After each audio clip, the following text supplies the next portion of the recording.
बाबू जगजीवन राम की धरती। ये धरती है क्रांति की जननी। परम पूजनीय बाबा साहब अंबेडकर ने वोट का अधिकार दिया है, और वो वोट का अधिकार बिकने के लिए नहीं दिया है। किस लिए दिया है वोट का अधिकार? गुलामी से मुक्ति के लिए। समझ रहे?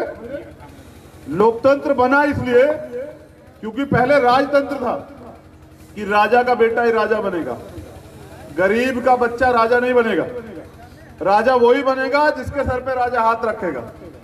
तो लोकतंत्र बना इसलिए कि एक मजदूर का बच्चा, एक किसान का बच्चा, एक गरीब का बच्चा, एक महिला जिसको अबला कहा जाता है, उन तमाम लोगों को राजनीतिक शक्ति देने के लिए, और वो इसलिए कि वो रुपए पैसे वाले ना बने, वो अपने लोगों की सेवा करें, इसलिए लोकतंत्र बना। मैं मान्यवर काशीराम साहब को अपना आदर्श मानता हूं, और आज उन्हीं की आशीर्वाद से, उन्हीं की मूवमेंट को चलाते हुए आप लोगों के बीच में आने का मौका मिला। यहां मंच पर हमारे दोनों प्रत्याशी हैं पीडीए के, हमारे बिहार के जननायक भाई पप्पू जी हैं, भीम आर्मी के सम्मानित जिलाध्यक्ष और नौजवान आजाद समाज पार्टी के कार्यकर्ता यहां मौजूद हैं। मैं आपसे एक चीज पूछना चाहता हूं, और नौजवान यहां खड़े हैं, क्या अपने महापुरुषों के सपने को कुचलने की जिम्मेदारी आपने ली है क्या? भाई बाबू जगदेव प्रसाद कुशवाहा जी ने पूरी जिंदगी संघर्ष किया, क्या आज उनके सपनों का बिहार है क्या? क्या जननायक कर्पूरी ठाकुर के सपने का बिहार है क्या? किसके सपने का बिहार है? पूंजीपतियों के सपने का? भ्रष्टाचार में बिहार नंबर 1, बलात्कार में बिहार नंबर 1, करप्शन में बिहार नंबर 1, माफियागिरी में बिहार नंबर 1। आप ये मुझे बताइए, इससे लोकतंत्र से आपको क्या मिला? इस लोकतंत्र से मुझे लग रहा है कि आपकी गुलामी कटी नहीं है, आप पे गुलामी आ गई है। क्योंकि नौजवान, जैसे मैंने कहा ना कि संघर्षों के साए में घनघोर जवानी पलती है, और इतिहास उधर झुक जाता है जिस ओर जवानी चलती है। समझ रहे हैं? एक मिनट, अरे तू तो नौजवान है, बाबा साहब ने पैर छूना सिखाया, थोड़ा सिखा ले। बाबा साहब ने तो समानता की बात की। बैठ बैठ। तो जिधर इतिहास किधर झुकता है? जिधर जवानी चलती है। परिवर्तन समझते हैं ना, वो प्रकृति का नियम।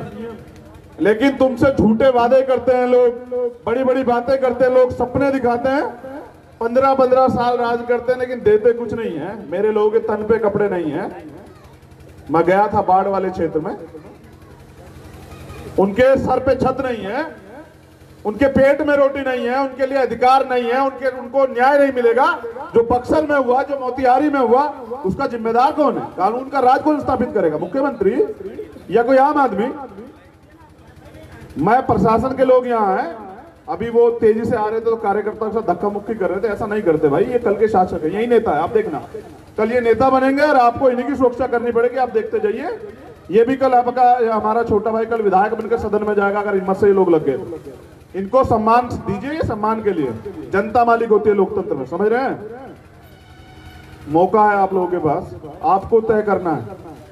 पैसे वाले बहुत लोग हैं, लेकिन नीयत का खेल है। वादे बहुत लोग करते हैं, पूरे करने की बात है। मेरी तो शुरुआत है, मैंने वोट नहीं मांगा अब तक, लेकिन आप जिम्मेदार हैं, तमाम लोग जो मुझे जानते हैं।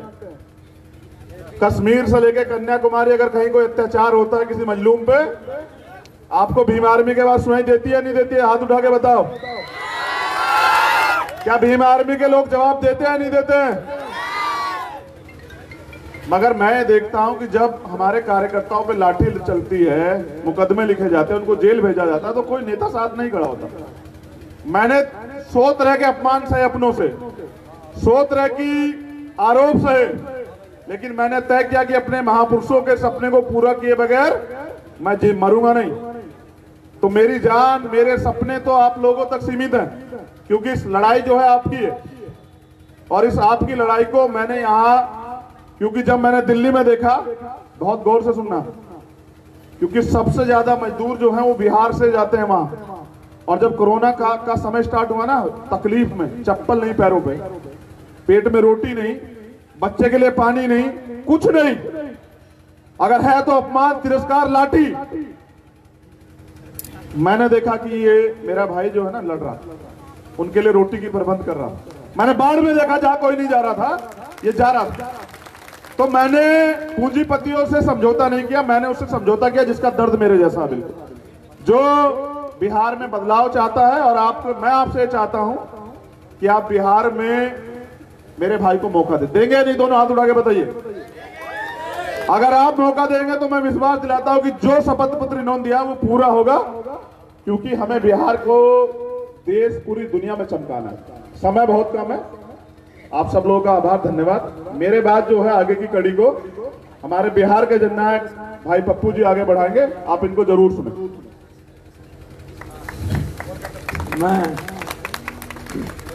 सम्मानित हमारे ईश्वर तुल देवतुल बुजुर्ग सभी गार्जियन, क्रांतिवीर, कर्मवीर, छात्र युवा साथियों, मैं सबका नाम नहीं ले पाऊंगा। पत्रकार बंधु, आदरणीय हमारे नेता और उम्मीद चंद्रशेखर आजाद जी, और दोनों हमारे जानदार और शानदार प्रत्याशी, सभी सम्मानित जनप्रतिनिधि महोदय, मुखिया जी, प्रमुख समिति जी, युवा शक्ति अध्यक्ष जी, जिलाध्यक्ष जी, अन्य सभी साथियों, मैं 2-3 बात कहना चाहूँगा।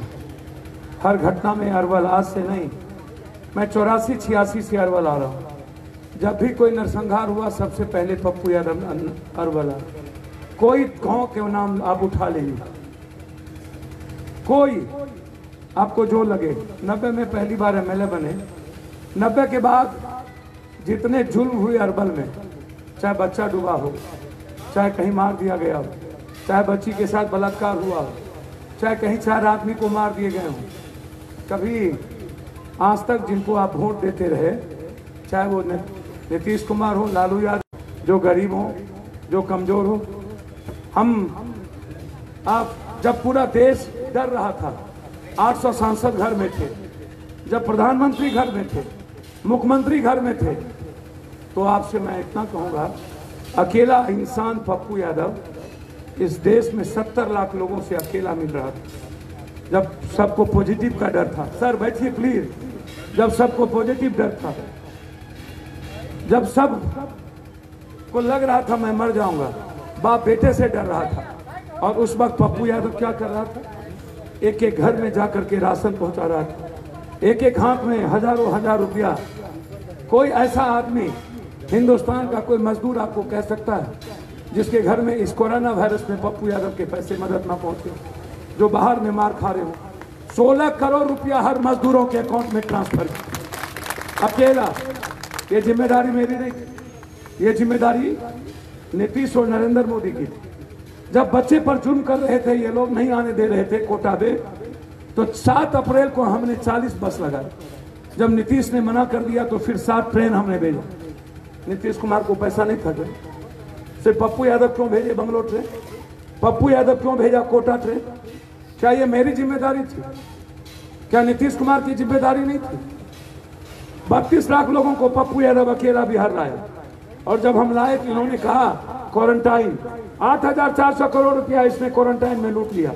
बाद में इन लोगों ने कहा कि हम स्किल दे करके हम खाना देंगे, लेकिन इन्होंने एक खाना नहीं दिया। सब मजदूर आज बाहर चले गए। आप क्यों नहीं पूछते हो नीतीश कुमार से? पटना में बाढ़ आया, 15 लाख लोगों को 19 दिनों तक पूरे शरीर में इंफेक्शन हो गया। डॉक्टर ने कहा कि आप मर जाओगे 3 दिन के बाद। हम नहीं सुने। 9 दिनों तक सुशील मोदी हाफ पैंट पहन करके भाग गया, उसके घर में खाना पहुंचाते रहे, लेकिन हम पटना छोड़ के नहीं गए। क्या वहां पर कोई नेता नहीं था? नीतीश जी नहीं थे? क्या वहां विपक्ष नहीं था? क्या निकले वो? मुजफ्फरपुर में चिमकी बुखार में 300 लोग मर गए। मैं जानना चाहता हूँ, क्या वो 300 लोग को अकेला पप्पू यादव लड़ाई लड़ा? हमने 30 साल बनाम 3 साल, आपको कोई लड़ाई आप उठा के देख लीजिए, शेल्टर हाउस की लड़ाई, एनआरसी की लड़ाई, कोई देश में नहीं लड़ा। जहां पर बलात्कार हुए सबसे पहले पप्पू यादव। भारत के किसी कोने में, कश्मीर से कन्याकुमारी, हर आदमी की सेवा पप्पू यादव। सिंगल इंसान जो पप्पू यादव के दरवाजे से लौट के गया हो।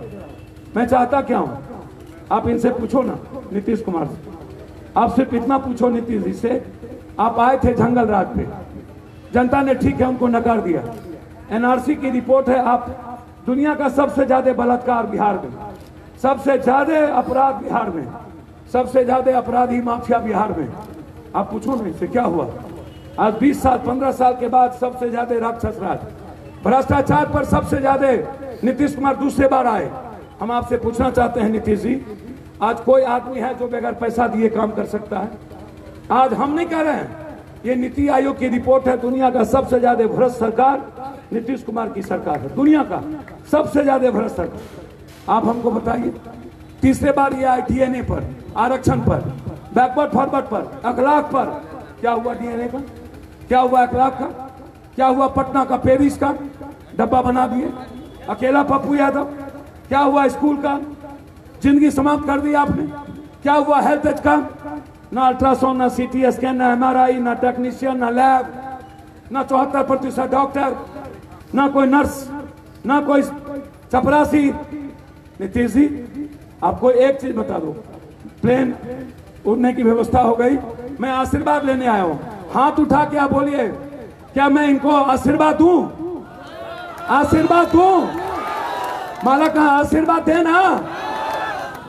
हम पप्पू यादव पर यदि भरोसा हो, मेरा प्रतिज्ञा पत्र पढ़ लेना, मैंने हाई कोर्ट में एफिडेविट दे के लाया हूं। यदि 3 साल में दुनिया का नंबर 1 बिहार नहीं बनाया तो दोबारा मैं राजनीति नहीं करूंगा इस बिहार में, मैं आपको वचन देता हूं। पप्पू यादव जिंदाबाद। सिर्फ 3 साल। पप्पू यादव जिंदाबाद। चंद्रशेखर